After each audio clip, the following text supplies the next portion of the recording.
masalah besar itu bisa dibagi menjadi lebih kecil. Masalah besar itu bisa dibagi-bagi menjadi masalah yang kecil dan kemudian bisa diselesaikan secara bersamaan.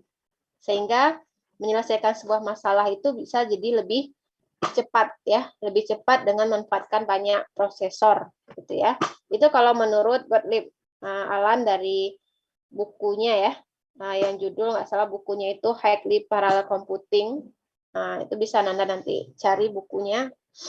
Nah, kemudian kalau berdasarkan pengertian dari ada juga dari ini ya, Webopedia. Jadi Webopedia itu mengatakan bahwa penggunaan pemrosesan paralel itu merupakan penggunaan secara bersamaan lebih dari satu prosesor untuk mengeksekusi sebuah program.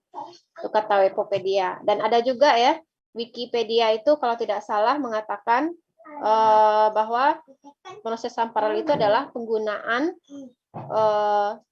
simultan ya, secara simultan lebih dari satu CPU atau inti prosesor untuk menjalankan program atau beberapa thread komputasi. Jadi banyak sebenarnya pengertian-pengertiannya ya. Ada dari Wikipedia, ada dari Wikipedia, ada dari Gottlieb juga ya. Nah, itu beberapa saya ambil ini beberapa rujukan yang menurut saya paling ini ya, paling kuat lah ya untuk sebuah pengertian definisi ilmiah dari pemrosesan paralel. Nah, kemudian itu definisinya, intinya adalah bagaimana masalah itu bisa dikerjakan secara bersamaan ya, menggunakan banyak sumber daya. Nah, kemudian ini, mengapa kita menggunakan pemrosesan paralel? Jadi ada beberapa faktor di sini ya. Pertama itu adanya pengaruh penambahan densitas prosesor. Kemudian juga ada pengaruh densitas power, yang mana dia membatasi performa dari prosesor yang secara serial. Kemudian efek dari revolusi prosesor. Jadi ada 3 faktor nih yang bisa kita menjadikan alasan kita untuk menggunakan pemrosesan paralel. Nah, yang pertama untuk lebih detailnya kita lihat di sini densitas prosesor. Jadi densitas prosesor itu dilihat dari bagaimana mikroprosesor itu bisa menjadi semakin kecil ya. Yang dulunya besar ya mikroprosesor ukurannya, sekarang bisa dibuat menjadi semakin kecil, kemudian semakin padat dan semakin handal. Nah, kemudian densitas prosesor ini juga berkaca dari hukum Moore di sini ya. Jadi hukum Moore itu mengatakan bahwa kepadatan atau densitas dari mikroprosesor itu meningkat ya 2 kali lipat setiap 18 bulan.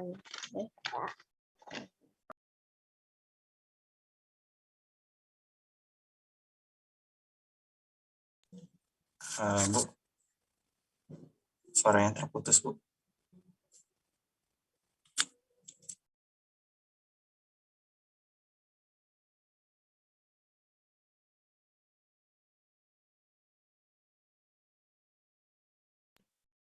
Oke, kita lanjutkan. Jadi hukum Moore itu mengatakan bahwa tadi densitas mikroprosesor itu akan meningkat ya 2 kali lipat setiap 18 bulan ya, sampai prediksinya sampai tahun sekarang ya. Nah, ini berarti bahwa jumlah transistor pada mikroprosesor itu kan akan semakin bertambah 2 kali lebih banyak juga setiap 1,5 tahunnya. Nah, ini yang berdasarkan hukum Moore. Nah, juga mengakibatkan nanti biaya produksinya juga akan semakin meningkat. Nah, ini kalau yang berkenaan dengan densitas prosesor ya. Nah, kita lihat ini kaitannya juga dengan ukuran ya. Kalau berdasarkan perkembangan, ukuran transistor itu mulai dari tahun 2000 sampai 2020 nih ya, data terakhir yang saya dapat. Nah, mungkin ada yang dari Ananda bisa cari nanti ya sampai yang tahun 2022 sekarang atau tahun 2021 ya.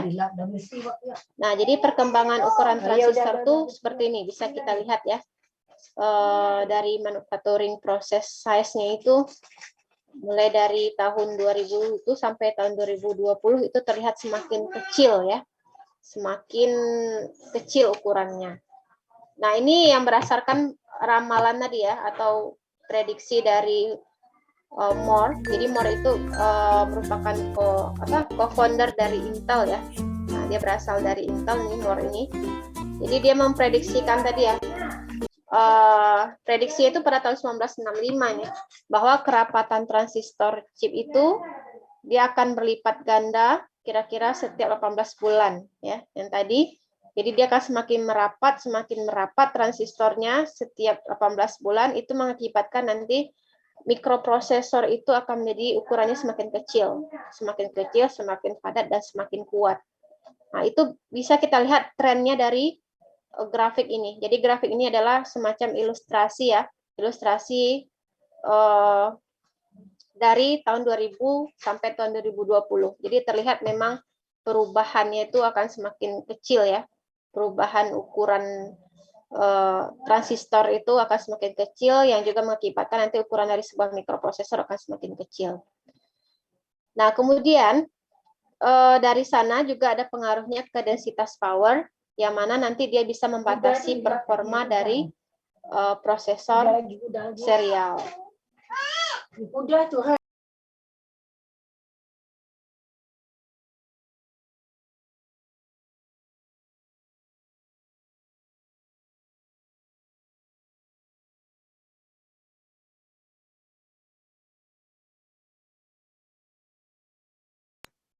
Baik, mohon maaf ya, karena saya WFH hari ini, jadi sedikit banyak gangguan ya. Tidak masalah ya, semoga Anda bisa memakluminya. Oke, kita lanjut. Nah, densitas power ini nanti yang membatasi performa dari prosesor serial ya. Nah, kenapa dia membatasi performa prosesor serial? Karena semakin tinggi frekuensi sebuah prosesor itu pasti membutuhkan lebih banyak daya listrik kalau semakin tinggi frekuensinya ya. Nah, kemudian semakin tinggi frekuensi prosesor itu juga akan menghasilkan lebih banyak panasnya ya. Nah, kita lihat di sini bagaimana perbandingan frekuensinya. Jadi ini perbandingan frekuensi prosesor dengan kebutuhan daya. Jadi kalau kita lihat di sini dia akan semakin linear ya, linear naik ke atas. Jadi dia linear nih, linear naik. Kalau kita contohkan di sini, kalau yang hijau itu adalah contohnya ini Core i7 ya. Core i7. Kemudian ini yang versinya 2600K. Kemudian ini ada yang Core i7 yang versinya 3770K. Jadi ada dua versi ini dibandingkan ya. Bagaimana frekuensinya dengan kebutuhan dayanya ya, CPU powernya. Jadi yang hijau itu terlihat lebih ini ya, kalau lebih banyak, lebih besar daya yang dikonsumsinya ya, seiring dengan clock speed-nya juga atau frekuensinya dibandingkan dengan yang Intel Core i7 dengan versi 3770K. Nah, ini semacam contoh ya, contoh perbandingan frekuensi dengan kebutuhan dayanya. Nah, nanti ini bisa Anda cari ya, kira-kira apa sih bedanya yang versi 2600 dengan 3770 ini ya. Kalau dia sama nih, sama-sama dari Intel Core i7 ya, tapi beda ininya, versinya. Nah, itu saja bisa ada perbedaan antara frekuensi dengan kebutuhan dayanya ya. Nah, kemudian kita lihat dari segi suhunya ya, dari perkembangan prosesor terhadap suhunya ya. Nah, ini karena ini saling terkait ya. Nah, kalau kita lihat di sini sistem konkuresi itu ya, sistem konkuresi itu kan sistem paralel ya. Di sini terlihat lebih hemat daya ya, lebih hemat daya karena ada rumusnya di sini ya. Sebenarnya ada rumusnya. Kalau ada literaturnya itu di sana rumus daya dinamis dari sebuah mikroprosesor itu adalah V ya, V pangkat 2 dikalikan frekuensi kalikan kapasitansinya. Nah, itu ya. Nah, artinya apa? Dengan meningkatnya frekuensi ya, dengan meningkatnya frekuensi tadi, ya frekuensi yang sebelumnya, itu juga meningkatkan tegangan suplai atau dayanya. Ini memang ada efek, ada namanya efek kubik ya, efek kubik yang yang membahas tentang teorema ini ya, teorema perbandingan antara frekuensi dengan tegangan. Nanti bisa dibaca di literatur ya, atau di referensi yang saya sudah sampaikan tadi ya. Jadi dia semakin meningkat frekuensinya juga semakin meningkat dayanya. Nah, ketika kita meningkatkan core-nya, tadi core-nya ya, ketika kita meningkatkan core ini kan macam-macam ya. Ada core yang versinya 4004 ya. Kemudian 8088 ya, ada di sini ya. Itu kan core-nya itu. Nah, ketika kita tingkatkan core-nya itu ya, itu berarti bisa juga meningkatkan kapasitansi ya secara linear. Ketika kita tingkatkan core-nya itu, core atau inti dari mikroprosesor itu, kita bisa meningkatkan kapasitansinya juga. Nah, itu ya. Jadi dia linear atau sebanding. Nah, jadi dayanya itu nanti akan sebanding, di mana daya itu ya sama dengan tegangan pangkat 2 dikalikan frekuensi dengan kapasitansi. Itu rumusnya, itu teoremanya. Nah, ya. Jadi semakin tinggi frekuensinya, semakin meningkat juga tegangannya, ya. Nah, semakin besar kita besarkan core-nya atau kita semakin banyakkan inti core-nya itu juga semakin meningkatkan kapasitansinya. Ya. Nah, gimana caranya kita bisa menghemat daya itu? Yaitu dengan cara menurunkan clock speed-nya. Nah, clock speed ini nanti pengaruhnya ke dalam pemrosesan paralel. Nah, kemudian kalau kita bandingkan itu kan yang sistem konkurens ya, atau yang paralel, lebih hemat daya dia ya, karena kita bisa menurunkan clock speed-nya menggunakan caranya adalah caranya pemrosesan paralel. Nah, bagaimana dengan prosesor serial? Kalau prosesor serial yang dalam bentuk yang high performance serial prosesornya itu, dia bisa ibaratnya itu membakar daya ya, membakar daya itu banyak membutuhkan daya. Apa ya jadian kamera ada. Oke. Jadi halo. Oke ya, jadi dia di sini kalau yang prosesor serial itu dia akan lebih banyak membutuhkan daya ya, membutuhkan daya. Nah, sampai dia nanti ada masanya ketika dia sampai panasnya itu dalam bentuk ini rocket nozzle sampai ke yang permukaan matahari ya, saking panasnya. Kalau kita pertahankan dalam bentuk pemrosesan itu pemrosesan serial. Nah, itu ya. Nah, kalau lebih kita membutuhkan banyak transistor, iya, tetapi bukan prosesor serial yang lebih cepatnya pemrosesannya. Nah, itu. Jadi ini ilustrasinya ya, perkembangan prosesor terhadap suhu. Jadi ada perkembangan prosesor terhadap suhu. Ini ada Pentium itu udah sampai ke atas ya panasnya. Nah, karena apa? Karena dia core-nya kita tingkatkan. Ya, kita tingkatkan core-nya. Artinya kalau meningkatkan core jadi akan semakin meningkatkan kapasitansinya tadi. Nah, itu. Jadi terkait semua nih ya. Nah, jadi makanya densitas power itu bisa membatasi performa dari prosesor serial ini. Nah, itu. Kemudian ada yang faktor ketiga tadi adalah revolusi prosesor ya. Nah, kalau kita lihat di sini, revolusinya itu sini data terakhir saya dapat itu tahun 2010 ya, mungkin sudah ada sekarang yang terbaru. Tapi dia biasanya itu continue ya, continue selalu meningkat setiap tahunnya. Bahkan di sini dikatakan bahwa kepadatan prosesor itu akan selalu meningkat 2 kali setiap 2 tahun. Ya, itu trennya bisa kita lihat dari sini. Jadi trennya ini referensinya ada ya dari buku.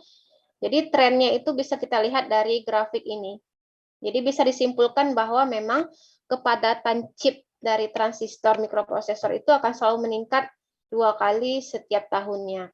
Dan untuk clock speed-nya, ya ini kita bisa lihat yang warna merah frekuensi, yang warna hitam itu power ya, yang segitiga hitam itu power. Kemudian transistor itu yang ini ya, yang seperti apa nih ya? Seperti limas ya. Atau apa ini ya? Segi 4 ya. Kemudian yang ini yang core. Nah, kalau untuk kita lihat clock speed atau frekuensinya, clock speed itu frekuensi itu cenderung tetap ya, cenderung dia tetap ya setiap tahunnya. Tapi jumlah core-nya itu yang selalu meningkat ya, jumlah core-nya itu selalu meningkat. Dan dayanya itu memang kita asumsikan dia selalu terkontrol kalau dari segi dayanya. Jadi bisa dilihat dari tren ini dari tahun 1970 sampai 2010 ya. Sampai sekarang core itu udah besar sekali ya jumlahnya kalau diproduksi. Jadi inilah revolusi prosesor ya yang perlu Ananda ketahui juga. Beginilah trennya ya. Semakin padat prosesornya, dia akan selalu meningkat juga 2 kali setiap tahun, setiap 2 tahunnya. Kemudian diusahakan clock speed ini nanti akan cenderung tetap karena itu pengaruh ke dayanya ya. Dengan memperkecil clock speed atau dibuat stabil itu akan menghemat daya. Nah, itu jumlah core prosesor juga semakin meningkat. Itu revolusi prosesor. Jadi ada 3 ya, 3 yang mempengaruhi kenapa pentingnya kita menggunakan pemrosesan paralel, karena berkaca dari penambahan densitas prosesor, kemudian bagaimana pengaruh densitas power, membatasi performa prosesor serial, kemudian efek revolusi prosesor ini. Nah, itu yang menyebabkan nggak mungkin kita bertahan dalam pemrosesan serial, karena akan banyak pengaruhnya ke dalam segi daya ya, kemudian clock speed ya, kemudian dari segi frekuensi itu. Dan yang paling penting itu sumber daya yang kita gunakan. Nah, itu kemudian kita lihat lebih detailnya lagi bagaimana pemrosesan serial kita bandingkan dengan pemrosesan paralel. Kalau untuk pemrosesan serial bisa dilihat di sini ya ilustrasinya, ada masalah besar ya. Kemudian dari masalah besar itu kita bisa pecah-pecah ya menjadi pecah dalam serangkaian instruksi. Ada instruksi T1 hingga TN di sini dipecah-pecah. Dan itu dieksekusi secara berurutan. Itu yang komputer serial. Nah, jadi dijalankan pada komputer tunggal dengan 1 CPU. Jadi ada masalah besar dijalankan di komputer tunggal atau dengan 1 CPU. Kemudian masalah itu dipecahkan dalam serangkaian instruksi yang dieksekusi secara berurutan. Nah, 1 instruksi itu dalam 1 waktu. Jadi ada 1 instruksi T1, 1 instruksi T2, 1 instruksi T3 itu secara sekuensial. Artinya apa? Harus selesai dulu instruksi 1, baru bisa instruksi 2 dilaksanakan. Baru setelah itu baru T3. Jadi ada semacam antrian juga nanti di sini kalau yang menggunakan pemrosesan serial. Ya, dilakukan secara simultan oleh CPU yang sama. Itu kalau yang serial. Nah, bagaimana yang paralel? Ya, kenapa kita lebih menonjolkan nanti yang pemrosesan paralel? Kita lihat di sini ilustrasinya. Jadi ada masalah besar di sini ya. Misalnya dijalankan menggunakan banyak CPU. Kalau yang untuk pemrosesan paralel, satu masalah besar kita pecah-pecah menjadi bagian yang kecil, ya, bagian kecil yang dikerjakan secara bersamaan. Nanti setiap bagian yang dipecah itu lagi menjadi serangkaian instruksi yang terurut seperti ini. Nah, jadi satu serangkaian instruksi itu dikerjakan 1 CPU. Jadi kita anggaplah dia lebih dari 1 CPU pengerjaannya. Masalah besar dipecah-pecah jadi beberapa instruksi, kemudian dikerjakan oleh lebih dari satu CPU. Itulah pemrosesan paralel. Artinya nanti pekerjaannya akan lebih cepat dan dilakukan secara bersamaan. Paralel dilakukan secara bersamaan. Tidak sekuensial kayak tadi ya. Kalau yang ini sekuensial. Ya. Satu-satu dulu. Nah, itulah perbedaannya. Jadi bisa kita lihat cukup signifikan ya perbedaan bagaimana nanti pemrosesan paralel dan pemrosesan CPU, prosesan serial ini. Kemudian kita lihat karakteristiknya. Nah, kalau karakteristik dari pemrosesan paralel, sini berarti memecahkan masalah ya dalam beberapa task yang dapat dieksekusi secara simultan. Ya. Nah, kemudian dia bisa menjalankan lebih dari satu instruksi pada satu waktu. Ya. Bisa menjalankan instruksi dalam satu waktu. Kemudian menyelesaikan masalahnya lebih cepat pada sistem yang multi CPU daripada sistem dengan CPU tunggal. Nah, sebenarnya intinya adalah yang nomor 3 ini. Nah, ya. Fokus utama karakteristiknya itu adalah yang 3. Bisa menyelesaikan masalah lebih cepat jika kita menggunakan lebih dari satu CPU dibandingkan dengan CPU tunggal. Itu kan yang paralel. Seperti itulah paralel itu. Nah, itu kemudian kita lihat sumber dayanya. Apa aja sumber daya para pemrosesan paralel itu? Kita lihat pertama dari segi hardware-nya atau perangkat kerasnya, itu kita bisa gunakan komputer tunggal multi CPU. Itu di pasaran juga sudah cukup banyak ya, yang dalam bentuk komputer tunggal multi CPU ini. Itu contohnya itu adalah sini Intel ya. Jadi Intelnya ini bisa menggunakan dua CPU di sini ya.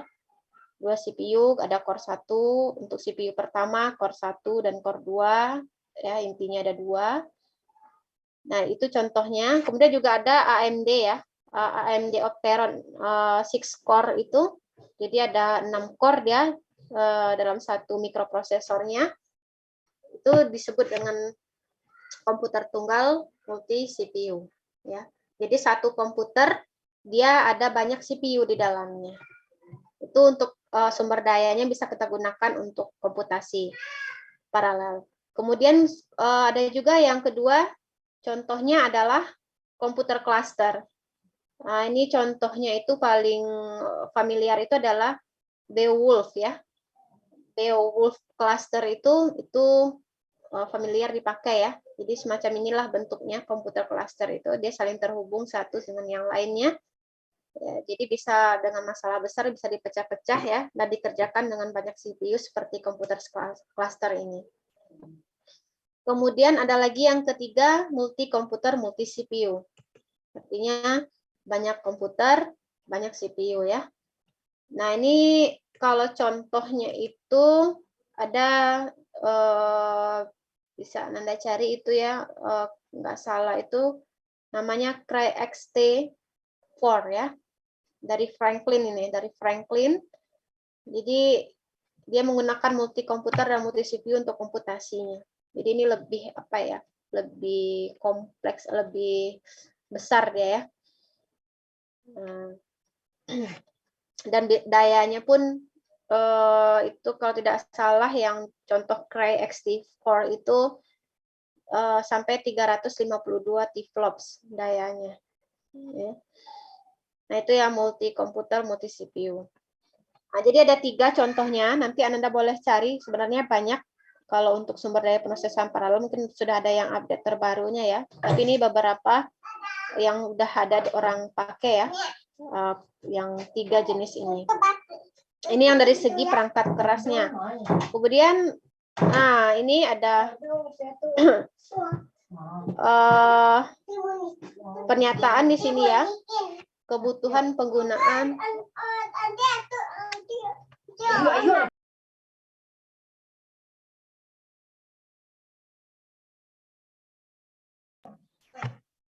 jadi ini ada pernyataan di sini kebutuhan penggunaan pemrosesan paralel. Kembali lagi kita ya, mengapa kita pentingnya menggunakan pemrosesan paralel, karena kita butuh pemrosesan paralel ini apalagi untuk zaman sekarang ya, zaman yang sudah dilengkapi dengan artificial intelligence ya, machine learning, deep learning dan segalanya. pasti butuh pemrosesan paralel ini. Nah, di sini dikatakan bahwa jadi kita berkaca dulu ke sebenarnya kita pernah saya baca ya di beberapa artikel. Jadi alam semesta ini sebenarnya disebut juga paralel ya. Jadi alam semesta ini bersifat paralel sehingga model paralel itu biasanya bisa memberikan hasil yang terbaik atau bisa memberikan cara pengolahan atau pemrosesan paralel ini memberikan hasil yang terbaik. Nah, contohnya itu misalnya kayak proses fisik ya yang terjadi secara paralel itu bisa kita lihat dari aliran air ya, aliran air atau fluida, kemudian pergerakan planet, itu kan paralel tuh ya kalau dari proses fisiknya. Kemudian pola cuaca itu juga secara paralel. Kemudian bagaimana pergerakan galaksi. Jadi semua saintis itu melihat dari proses itu ya, proses semesta itu semuanya itu bisa dilakukan secara paralel. Kemudian kita lihat kalau dari proses sosialnya, proses sosial yang terjadi secara paralel itu dalam contoh simpelnya ya dari segi dalam kehidupan sehari-hari kita bisa lihat koloni semut. Semut itu kan berkoloni ya, dia lakukan pekerjaan itu secara paralel tanpa kita ketahui, secara kita sadari dia memang melakukan pekerjaan itu secara paralel. Kemudian traffic ya, traffic atau jalur itu juga secara paralel. Nah, jadi memang sebagian besar semesta itu memang bersifat paralel. Nah, jadi para ilmuwan itu berkaca dari sana ya. Jadi termotivasi dari sana untuk membuat computational science namanya atau komputasi yang bersifat pemrosesan paralel ini. Nah, sehingga ada pernyataan di sini katanya ya, dalam laporan ada laporan Science di sini ya. Jadi Science 2020 report di sini mengatakan bahwa perkembangan penting dalam sains itu terjadi karena ada persimpangan di sini ya, karena ada semacam jalur antara ilmu komputer dengan ilmu yang berpotensi memiliki dampak besar pada sains ya. Jadi ada hubungannya ilmu komputer dengan ilmu sains di sini. Nah, jadi ini sebenarnya bisa kita satukan dua ilmu ini. Jadi adanya lompatan aplikasi komputasi di sini katanya. Nah, di sana perlu adanya integrasi konsep ilmu komputer, kemudian tools ya, kemudian teorema ini dalam mendukung struktur ilmu pengetahuan. Jadi tidak yang terpisahkan lagi ilmu komputer itu dengan ilmu sains. Kalau bisa seluruh ilmu sains itu bisa kita komputerisasikan. Nah, apalagi zaman sekarang, apapun itu bisa kita komputerisasikan. Ilmu sains apapun itu bisa kita komputerisasikan. Nah, itu maksudnya dari sini ya, dari pernyataan ini. Itu yang mendukung juga alasan kita menggunakan pemrosesan paralel. Baik, untuk contohnya kita lihat di sini kebutuhan penggunaan pemrosesan paralel pertama itu bisa kita lihat dari simulasi ya. Jadi meningkatnya daya komputasi secara eksponensial itu ya bisa memberikan peluang ya bagi simulasi ini untuk menjadi semacam pilar ketiga dari ilmu pengetahuan yang mana dia bisa melengkapi teori dengan eksperimen ya.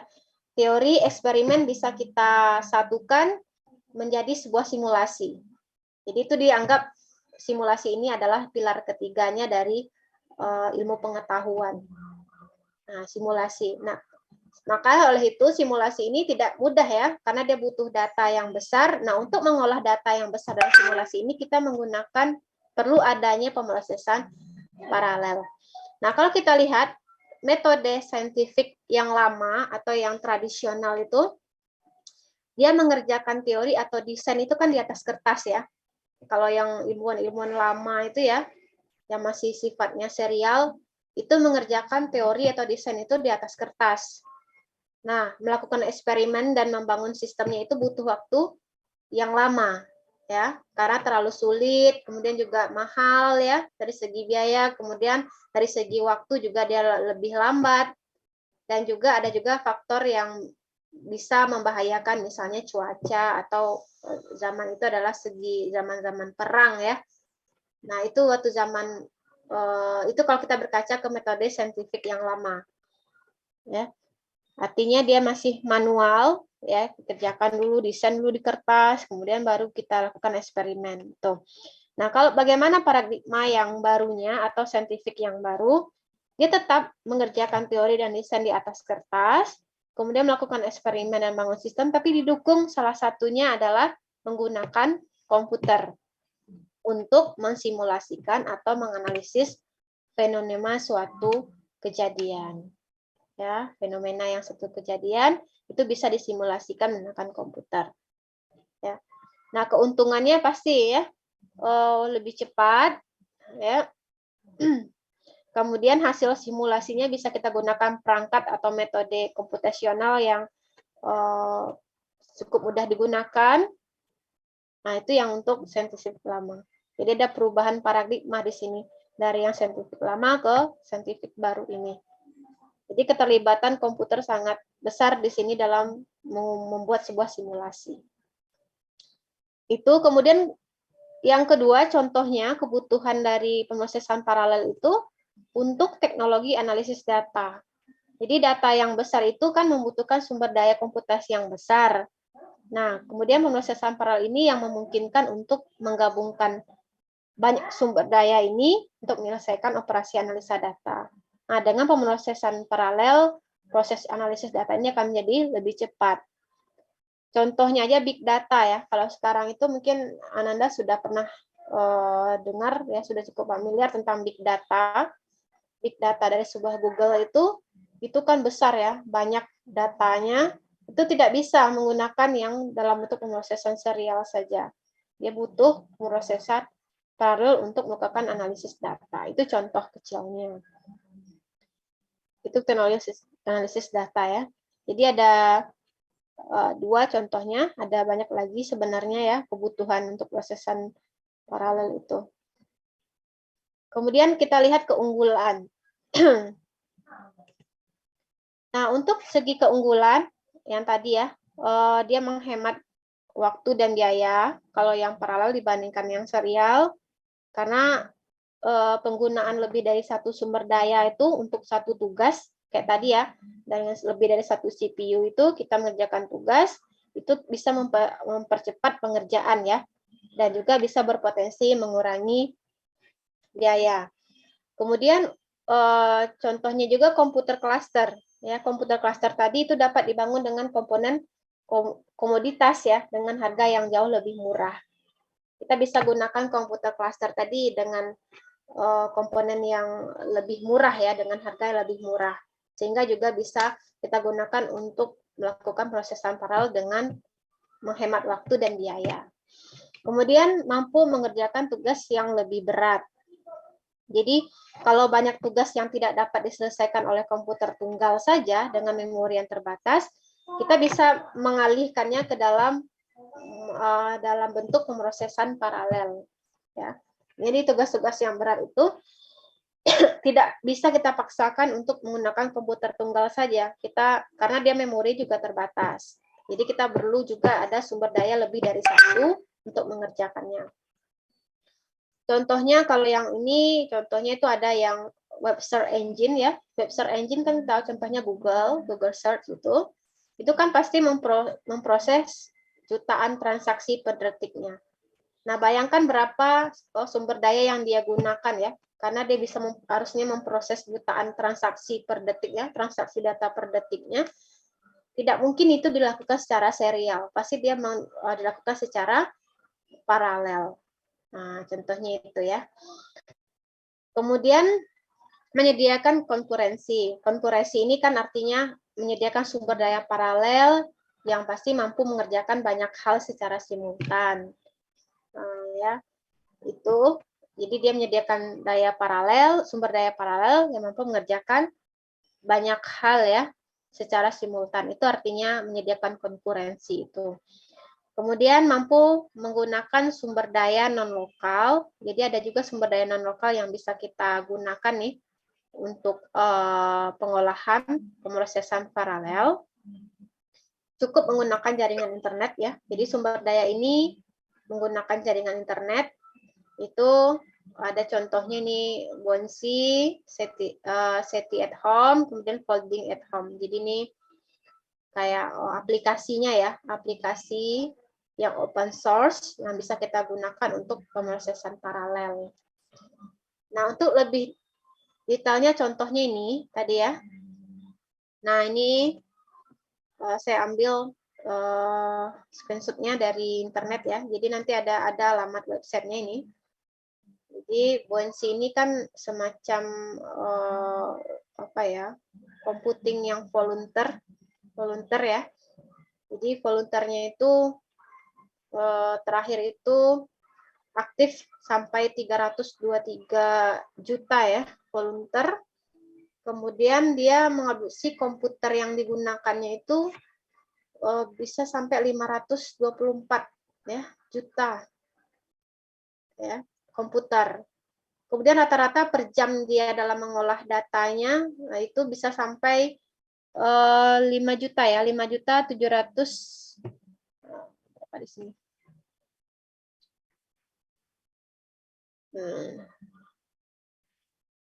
Oh ini ya, rata-ratanya bukan 5 juta, 7 juta ya, 7.869 petaflops. Udah paling tinggi nih petaflops ya. Nah, itu. Jadi ini yang contohnya aplikasinya ya untuk aplikasi computing prosesan paralel. Nah, kemudian juga ada yang tadi aplikasi penerapan prosesan paralel itu ada namanya SETI at home. Jadi ini semacam apa ya? Untuk menganalisis data teleskop radion ya. Di sini nah, untuk apa semacam aplikasi untuk menganalisis data teleskop. Jadi SETI search for extraterrestrial intelligence.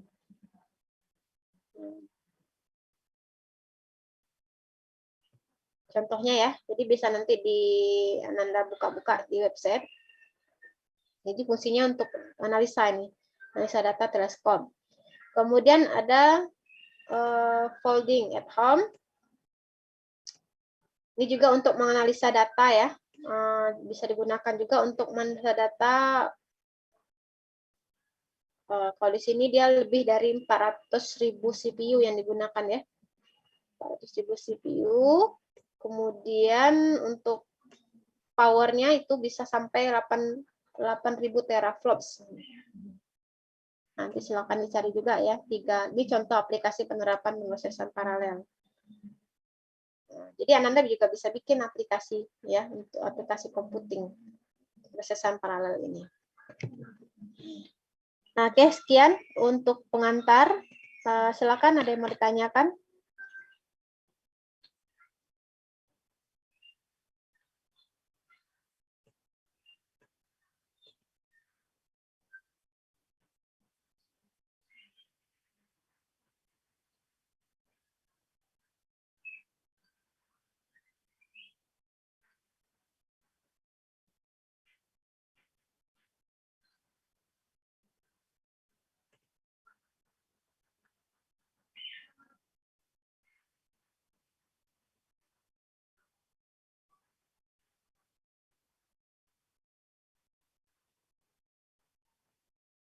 Ya, ini ada yang bertanyakan silakan.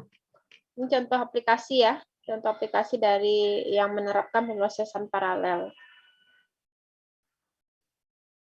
Jadi masing-masingnya kan fungsinya beda-beda nih ya.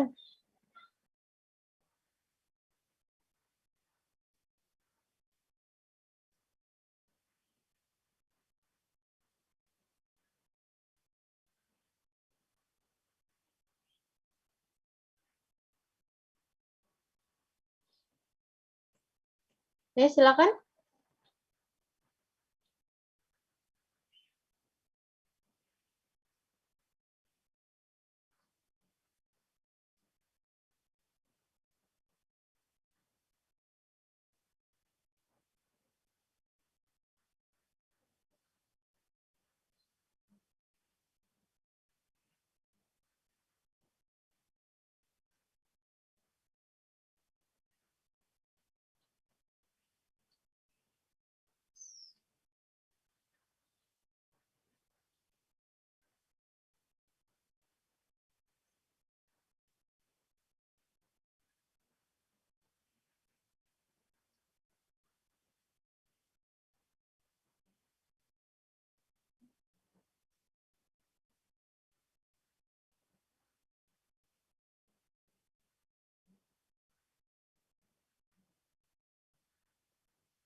Izin bertanya, Bu.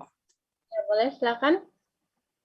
Berarti untuk materi-materi selanjutnya itu, Bu, lebih banyak ke multiprosesor tadi ya? Iya, Atau nanti kita, materi selanjutnya kita pelajari bagaimana arsitektur dari pemrosesan paralel ini, kemudian model-model pemrogramannya, model memorinya, ya. Kita lebih fokus ke pemrosesan paralel. baik, Bu, terima kasih, Bu. Nah, nanti setelah UTS, nah, Anda mulai memprogramnya ya.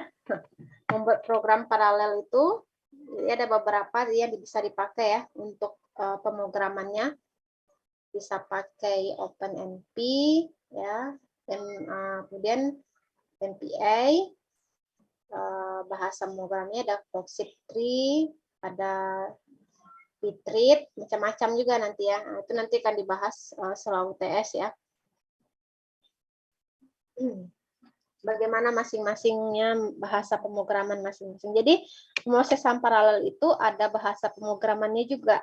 Ada bahasa pemrograman, ada aplikasi atau apa ya, framework-nya juga, ya, platformnya juga. Kemudian ada perangkat lunak yang digunakan. Nah, itu khusus untuk pemrosesan paralel. Kemudian perangkat kerasnya contohnya tadi ya. Jadi ada yang Anda boleh pakai yang mana untuk perangkat kerasnya. Kalau contohnya di sini mulai dari yang paling rendah itu yang komputer tunggal multi CPU. Ya, komputernya tunggal, tapi dia banyak CPU di dalamnya. Kemudian untuk perangkat keras kedua itu komputer cluster. Nah, ini yang lebih besar ya, lebih banyak pakai komputer dan multi CPU juga. Kemudian yang terakhir multi komputer, multi CPU. Nah, ini udah besar juga ya, dan ini saling terintegrasi. Nah, terserah mau pakai yang mana ya. Pakai yang mana nanti sumber dayanya, yang pastinya harus mendukung pemrosesan paralel dianya. Kalau hanya pakai satu komputer, satu CPU, itu masih dikatakan serial dia. Ya. Kalau satu komputer, satu CPU itu masih kita katakan dia serial. Nah, kapan dikatakan dia paralel atau pemrosesan yang dilakukan secara paralel? Ketika kita menggunakan perangkat lunak atau sumber daya, perangkat keras atau sumber daya yang kita gunakan itu termasuk salah satu dari ketiga ini. Komputer tunggal multi CPU atau komputer cluster atau multi komputer atau multi CPU. Yang mana ya? Kemudian nanti untuk perangkat lunaknya itu bahasa pemrogramannya ya ada. Kemudian juga ada platformnya tadi. Bisa pakai yang mana ya? Yang Anda nanti lebih gampangnya, lebih mudah mengerjakannya. Kemudian ini kan contoh, yang terakhir ini kan saya kasih contoh yang sudah ada ya. Nah, dia berbasis website. Jadi berbasis website dia bikin aplikasi pemrosesan paralelnya. Dan tujuannya beda-beda nih. Ada untuk pengolahan sinyal, ada untuk analisis data ya. Nah, ini contoh 3 contoh. Sebenarnya ada lagi yang lain. Bisa Anda cari nanti ya, kira-kira untuk menganalisis data. Ini kan contohnya kalau yang SETI at Home ini, dia pengolahan sinyal ini. Sinyal-sinyal yang ada dari teleskop itu dia olah di sini ya. Pakai yang ini, komputasinya. Kalau sudah berbasis pemrosesan serial, pasti datanya itu banyak. Sudah dalam bentuk big data dia.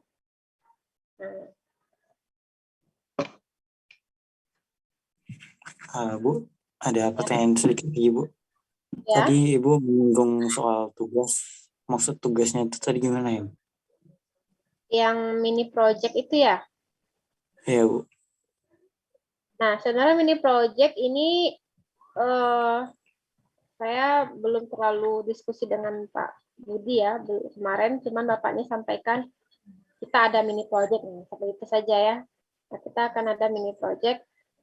Nah, cuman untuk detail mini projectnya itu nanti akan disampaikan oleh Pak Budi setelah UTS. Dan kalau yang sebelumnya, dari semester sebelumnya itu kan kita masih daring juga ya. Nah, saya waktu itu membuat skenario-nya adalah kita bikin program yang sederhana aja ya. Misalnya kayak, saya coba buka dokumennya ntar ya. Tapi Anda tetap pakai ini ya. Mau pakai OpenMP atau MPA. Nah, coba buka dulu ya.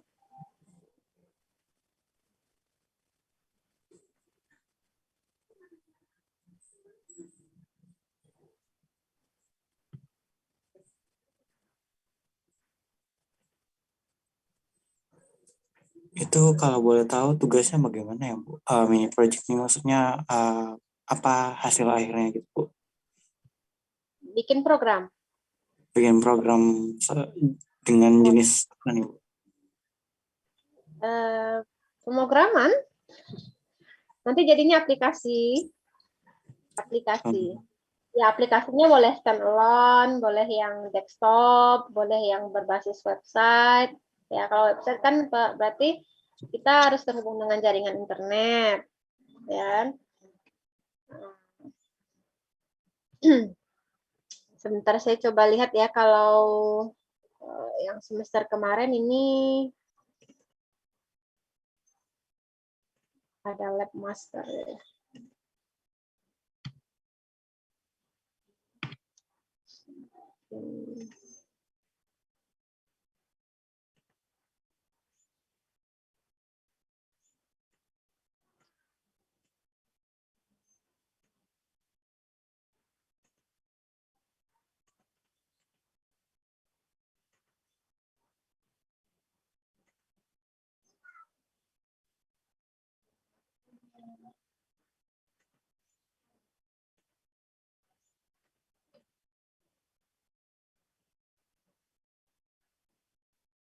Jadi kalau OpenMP itu biasanya pakai ini ya, pakai Linux pemrogramannya.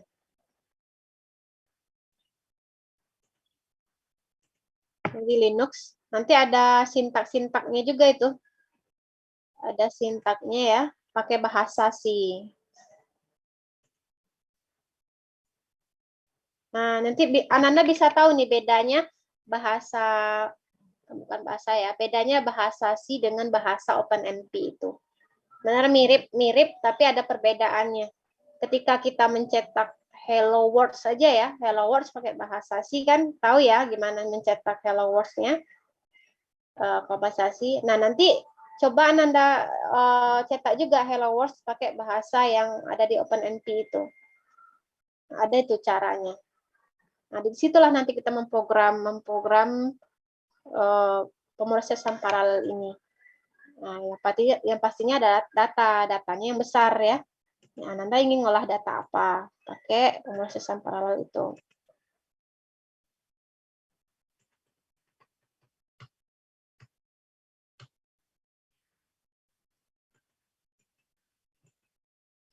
Nanti ini diajarkan soal UTS ya, bagaimana bentuk sintaknya, kemudian pakai library apa, ya.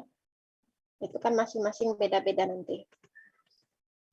Nah, itulah namanya juga algoritma ya. Ada pemecahan masalah 2 itu sudah lebih susah, maksudnya kan lebih tingkat kesulitannya lebih tinggi dibanding yang algoritma 1 ya. Kalau algoritma 1 kan kita sudah belajar bahasa C, bahasa Java yang dasar-dasarnya ya. Dasar-dasar bahasa C, bahasa Java atau yang lainnya ya, sekarang Python. Nah, sekarang yang untuk algo 2 kita fokusnya ke bahasa pemrograman khusus untuk pemrosesan paralel itu. Nah, itu bedanya nanti.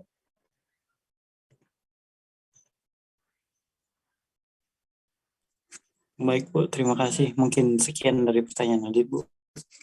Sudah paham kira-kira ya? Kurang lebih Bu. Misalnya contoh sederhananya ya, itu misalnya buat program ya pakai OpenMP untuk mencari nilai maksimum misalnya. Nilai maksimum dari suatu list angka ya. Angkanya itu banyak. Angkanya itu bisa sampai 1000 misalnya ya. Angkanya bisa sampai 1000 random. Nanti suruh programnya cari mana nilai yang paling besar atau nilai maksimumnya. Nah, kalau kita manual nggak bisa ya caranya. Itu ada programnya.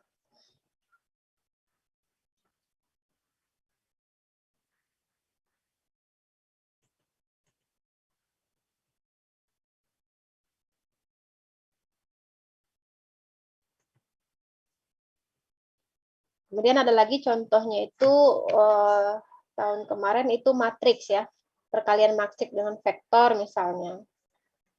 Nah, nanti gimana membuat program paralelnya tuh, mencari perkalian matriks dengan vektor ini yang matriksnya yang ukurannya udah besar ya, berukuran besar.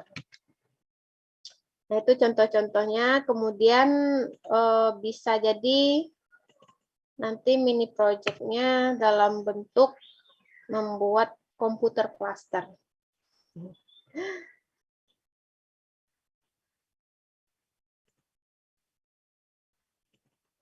Kalau yang komputer cluster itu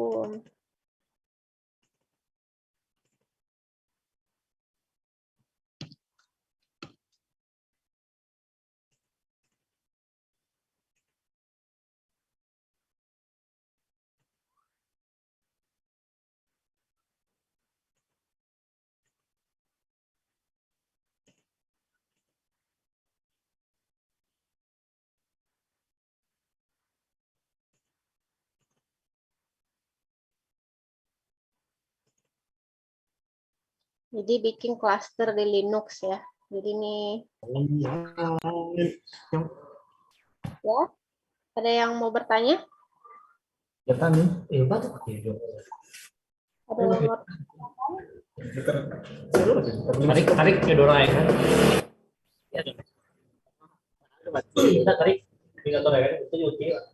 Itu sempat mati. Mati dia maksudnya, mau tengah ya.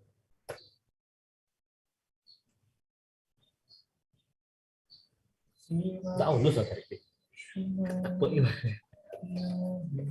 Coba ya. ya? Ada yang mau bertanya? Nggak bisa, bukan sambil mencas. Sombong banget. Ngomong-ngomong. Kalau dia busuk, Anjir. Apa yang ini ya? Aku kau begitu indah. kita urusan pakai sama itu. Zul? Kita sapa sedikit ya, Zul. Susapan.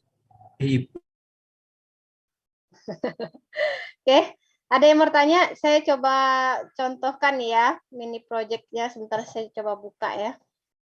Oke, bisa terlihat?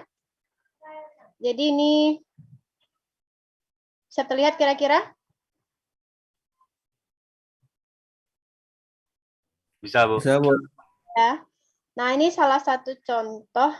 Jadi ada beberapa sih sebenarnya ini ya. Jadi ini mini projectnya dari senior-senior Ananda. Ini nanti tergantung lagi ya dengan diskusi dengan Pak Budi seperti apa nanti. Nah, sebentar saya bukakan. Yang penting Nah, ini ya. Jadi pakai Linux ya. Jadi bikin cluster ya. Cluster di Linux. Kemudian ada cara-caranya di sini. Ya, langkah-langkahnya di sini ya. Nanti nah, seperti ini.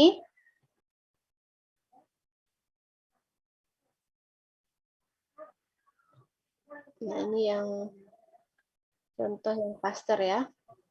Oh, maaf sebelumnya, Bu. Ya. Upload filenya nggak kebuka, Bu. Oh, salah buka ya saya. Sebentar. Sebentar ya.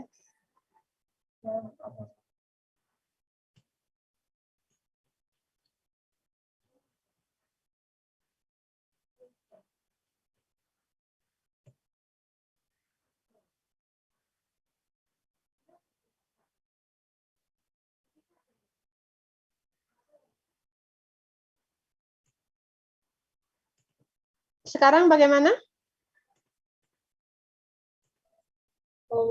Masih belum, Bu. Belum ya. Sekarang apa nih saya bukanya ya? Yang folder ya? Em, Tutorial tuh, Bu. Ya? Itu yang Ibu buka tutorial di Oh ya. kelas. Nanti ini ada tutorialnya. Jadi Anda bikin berdasarkan tutorial. Misalnya kayak cluster MPA. Ini ada mulai dari ini pakai Linux ya, pakai Linux. Bisa pakai apa nanti apa namanya?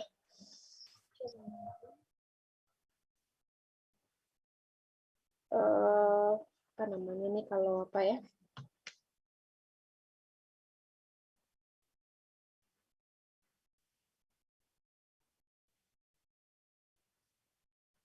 Nah, ini ya seperti ini, kemudian bikin cluster ya. Jadi intinya adalah bikin cluster di Linux. Nah, bikin cluster di Linux seperti ini. Caranya ada langkah-langkahnya nanti mulai dari install NPA-nya ya setelah di Linux. Ini kan cara tutorial cara pengaturan di Linux, kemudian masuk ke bagaimana install NPA-nya. Ya, install NPA-nya, kemudian ini ada nanti caranya ya. Nanti kan ada bukti pengerjaannya, screenshot-nya. Nah, ini kemudian cara menjalankan NPA-nya di Linux, kemudian bikin remote ya, remote node dari server, yang membuat file dulu. Nah, itu sampai di sana ya. Jadi kalau sebelumnya itu memang bagaimana cara melakukan pemrograman dulu di MPA-nya gitu. Pakai Linux. Kemudian juga ada ini contohnya yang MPA cluster computing. Nah, ini dari senior Ananda juga ya, pakai CentOS 7. Nah, sama, langkah-langkahnya juga hampir sama. Jadi semuanya itu intinya adalah membuat cluster. Ya. Sama juga ini, kemudian ini juga cluster Linux. Bagaimana membuat cluster di Linux. Ini cluster komputer di Linux. Nih boleh pakai VirtualBox. Ya, boleh pakai VirtualBox, boleh pakai CentOS 7. Nah, ini. Jadi intinya membuat cluster ini. Ya, cluster komputer adalah suatu sistem perangkat keras dan perangkat lunak yang menggabungkan beberapa komputer dalam suatu jaringan, ya, di mana komputer dapat bekerja sama untuk prosesan suatu masalah. Nah, ada cara-caranya di sini. Ini kalau pakai VirtualBox. Ada ya langkah-langkahnya. Kemudian ini juga clustering pada Linux. Sama ya, semua intinya adalah membuat komputer cluster di Linux atau di VirtualBox.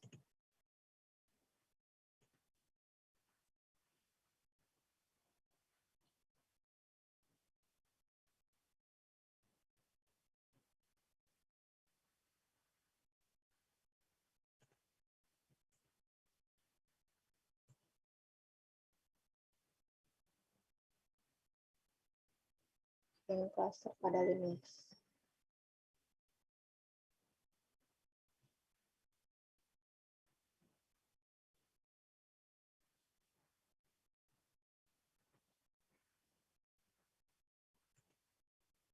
Nah, kira-kira begitu. Silakan ada yang mau ditanyakan lagi untuk materinya.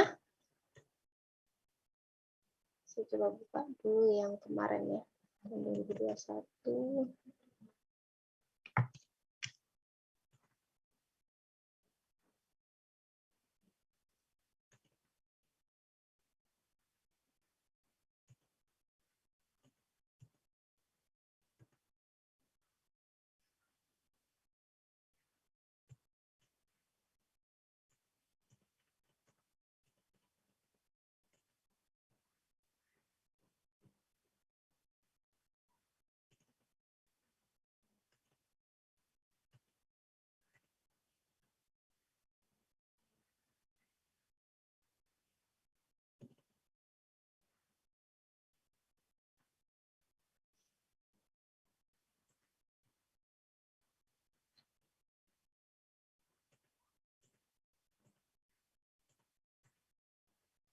Gimana, ada lagi kira-kira?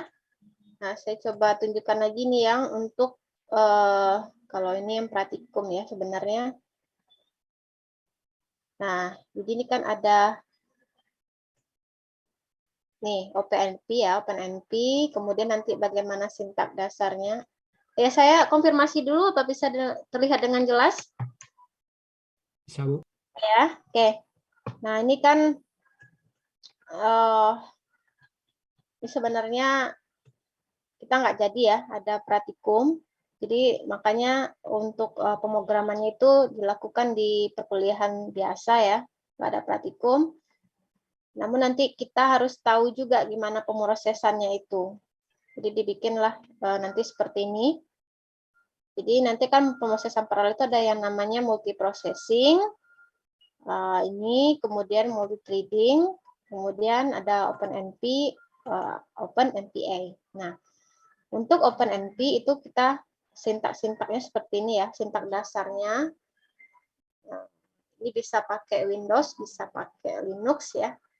Untuk pemrogramannya, yang paling kelihatan beda itu di sini ya, bagi inputnya. Nah, ini. Kemudian untuk paralelisasinya, contohnya ini sini ada membuat hello world yang tadi ya saya sampaikan tadi. Coba buat hello words-nya pakai di sini pakai OpenNP ya, OpenNP. Itu latihan pertama. Kemudian nanti ada sinkronisasi ya, setelah paralelisasi nanti ada sinkronisasinya. Kemudian bagaimana sinkronisasinya? Caranya ada di sini. Ada pakai ini ya sintak-sintaknya. Nah, ini contohnya di sini adalah contoh program mencacah sampai 1200 misalnya di sini ya. Programnya, kemudian latihan 2 itu nilai elemen array. Nah, kemudian nanti ada yang tahap ketiga itu untuk pemrosesan paralel adalah word sharing dan reduksi. Jadi ada tahap-tahapnya. Di mana word sharing dan reduksi gitu ya. Ada lagi contohnya nih untuk latihannya. Nah, contoh pakai directive for, close schedule ya. Nah, ada latihannya juga di sini. Nah, ini mencari nilai maksimum, mencari ini contoh sederhananya ya. Kita belum masuk ke aplikasi cluster yang tadi ya. Nah, ini pemrograman menggunakan OpenNP ya. Nah, contohnya ini perkalian matriks tadi ya. Contohkan perkalian matriks dengan vektor. Nah, kemudian juga ada nih banyak ya macamnya. Nah, kalau di sini ada juga MPI. Nah, kira-kira bedanya nanti dengan MPI apa gitu ya? Misalnya proses inisialisasi dulu, MPI bagaimana? Ini ada nih. Cara cetak hello world-nya. Hello world di sini. Dan sampai ke, nah ini yang instalasi cluster MPI. Tadi ya, jadi kan ada tugasnya tadi instalasi cluster MPI bisa pakai di sini Linux ya, Dropbox boleh. Nah ini untuk bikin cluster, ya. Untuk bikin clusternya. Ada kira-kira mau tanyakan lagi? Cukup jelas kah? Sudah tergambar gimana untuk menjalani perkuliahan ini satu semester ke depan?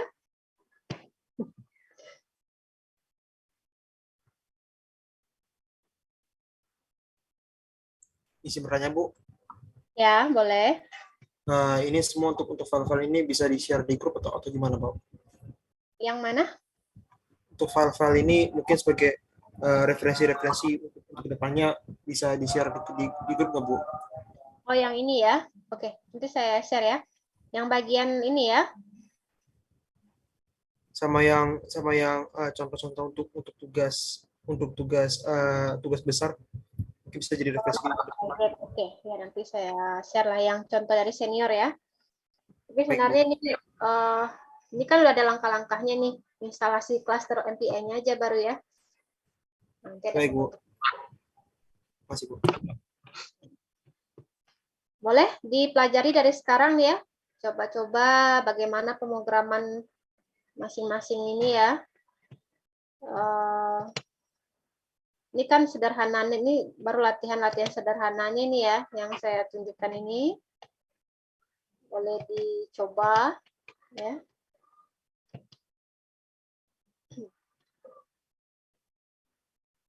Coba share ya. Jadi sebelum UTS ini sebenarnya Nanda nanti akan banyak belajar pengantar dengan saya ya. Gimana arsitekturnya itu ya. Gimana meskipun dia di balik layar semua prosesnya itu kan kita nggak tahu bagaimana arsitekturnya, modelnya karena tidak terlihat secara fisik ya. Secara fisik, tapi kalau pemrograman bisa kita lihat secara fisik. Nah, harusnya kita harus tahu juga bagaimana arsitektur dari pemrosesan paralel itu kan ada khusus arsitekturnya, memorinya juga bagaimana nanti khusus juga tuh ya bentuk-bentuk memorinya. Kemudian model-model pemrogramannya apa aja. Nah, itu yang akan dibahas untuk sebelum UTS ya, materi sebelum UTS. Nah, sesudah UTS, Ananda nanti akan banyak lagi belajar pemrograman dengan Kak Budi. Pemrograman sampai nanti ke akhirnya akan ada mini project seperti tadi ya. Contoh-contoh tadi.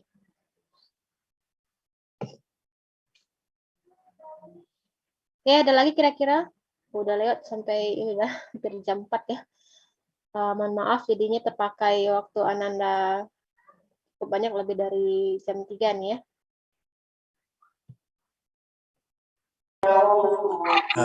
Untuk screenshot mungkin bisa dari sekarang aja Bu. Ya, boleh di-share aja di nanti di-share di apa ya? Di grup ya. Baik, mungkin untuk rekan-rekan semua bisa menghidupkan kameranya agar bisa di screenshot. Saya mulai ya untuk barisan pertama 1, 2, 3. Untuk slide selanjutnya 1, 2, 3.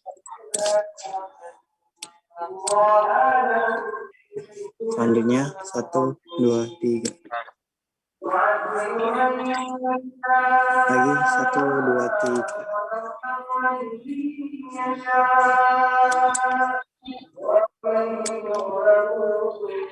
Selanjutnya 1, 2, 3. Selanjutnya 1, 2, 3.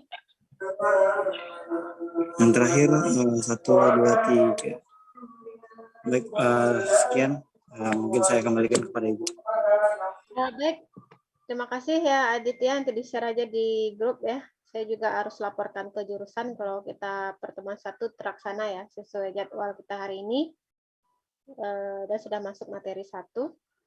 Nah, ada lagi kira-kira yang mau ditanyakan terkait gambaran untuk kuliah kita satu semester ke depan untuk Algo 2 ini? Jadi itulah bedanya dengan Algo 1 ya. Ada Algo 1, Algo 2. Nah, Algo 1 lebih ke basic dasar-dasar pemrograman, komputer. Kita lebih, yang Algo 2 lebih khususnya ke pemrosesan paralel. Karena berkaca pada tren, apalagi zaman sekarang, itu semuanya sudah menggunakan pemrosesan paralel, tidak lagi serial. Ya. Dan juga dengan perangkat keras yang dijual di pasaran sekarang, umumnya sudah perangkat keras yang mendukung tentang pemrosesan paralel. Ya. Ada lagi kira-kira ininya? Dan tidak menutup kemungkinan juga ya, nanti Ananda di TA-nya, bagi yang berminat, di TA-nya bikin pemrosesan paralelnya. Yang mana juga ada perangkat lunak mendukung, perangkat keras mendukung. Ada tuh ya, senior Ananda dulu pengalaman pernah bikin komputer cluster ini untuk TA-nya. Ya.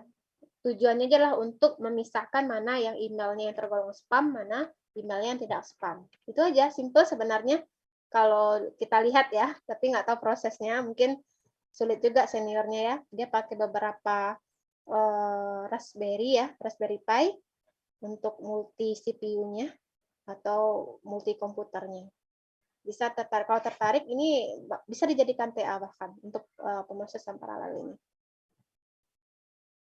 Nah, itu ya.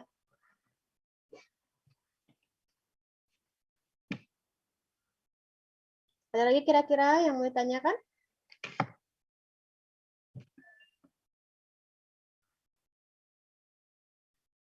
Oke, sepertinya tidak ada.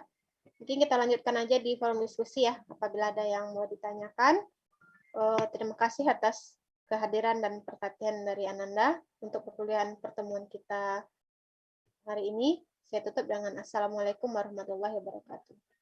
Waalaikumsalam warahmatullahi wabarakatuh. Waalaikumsalam warahmatullahi wabarakatuh. Terima kasih, Bu. Bye, and